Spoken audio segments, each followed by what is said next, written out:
ಇವತ್ತು ಕೂಡ big day ಆಗಿತ್ತು.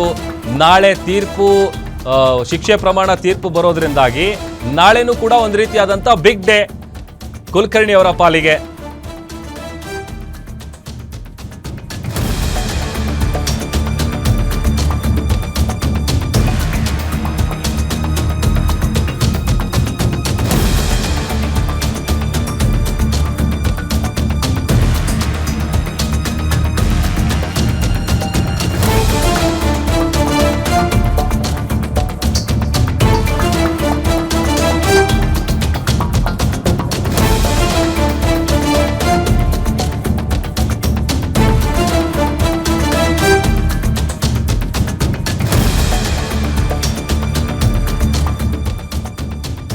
ಕೊಲೆ ಕೇಸ್ನಲ್ಲಿ ಅಪರಾಧ ಸಾಬೀತಾಗಿದೆ. ಶಾಸಕ ವಿನಯ್ ಕುಲಕರ್ಣಿಗೆ ಜೈಲಾಗಿದೆ. ಯೋಗೇಶ್ ಗೌಡ ಕೊಲೆ ಕೇಸ್ನಲ್ಲಿ ನಾಳೆ ಶಿಕ್ಷೆ ಪ್ರಮಾಣ ಪ್ರಕಟ ಆಗತ್ತೆ.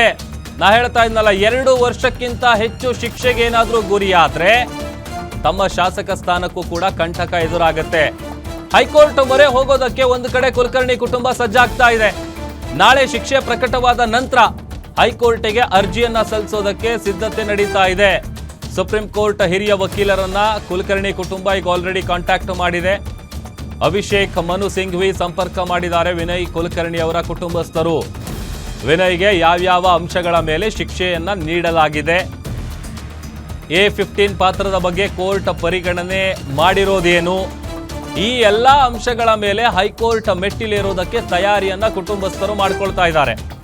ಅಲ್ಲಿಗೆ ಕಾನೂನಾತ್ಮಕ ಹೋರಾಟ ಮಾಡೋದಕ್ಕೆ ಕುಟುಂಬಸ್ಥರು ಸಜ್ಜಾಗ್ತಾ ಇದ್ದಾರೆ. ಜನಪ್ರತಿನಿಧಿಗಳ ಕೋರ್ಟ್ ಆದೇಶಕ್ಕೆ ತಡೆಯಾಜ್ಞೆ ಕೋರೋದಕ್ಕೆ ಸಿದ್ಧತೆ ಆಗ್ತಾ ಇದೆ. ಈಗ ಜನಾರ್ದನ್ ರೆಡ್ಡಿ ಅವರ ಕೇಸ್ ನಾವು ಗಮನಿಸಿದ್ವಲ್ಲ, ಅದೇ ರೀತಿಯಾಗಿ ಇವ್ರ ಕೇಸಲ್ಲಿ ಕೂಡ ಏನಾದರೂ ಆಗಬಹುದಾದಂತಹ ಸಾಧ್ಯತೆ ಇದೆಯಾ, ಅದಕ್ಕೆ ಅವಕಾಶ ಇದೆಯಾ ಕಾನೂನಲ್ಲಿ, ಅವ್ರ ಮುಂದೆ ಏನು ಸ್ಟೆಪ್ ತಗೊಳ್ತಾರೆ, ಅದಾದಮೇಲೆ ಅಲ್ಲಿ ಏನಾದರೂ ಕೋರ್ಟಿಂದ ಸ್ಟೇ ತಂದರೆ ಮಾತ್ರ ಅಲ್ಲಿಗೆ ತಮ್ಮ ಶಾಸಕ ಸ್ಥಾನ ಗಟ್ಟಿಯಾಗಿರುತ್ತೆ.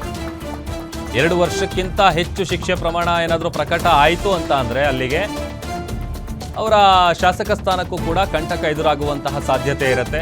ಅನರ್ಹಗೊಳಿಸಲಾಗತ್ತೆ ಅವರ ಶಾಸಕ ಸ್ಥಾನವನ್ನು. ಆಮೇಲೆ ಇದು ಅವರ ರಾಜಕೀಯ ಭವಿಷ್ಯದ ಮೇಲೆ ಪರಿಣಾಮ ಬೀರಬಹುದಾದಂಥ ಎಲ್ಲ ಸಾಧ್ಯತೆಗಳಿದೆ. ಈಗ ಆಲ್ರೆಡಿ ಅವರ ಕುಟುಂಬಸ್ಥರು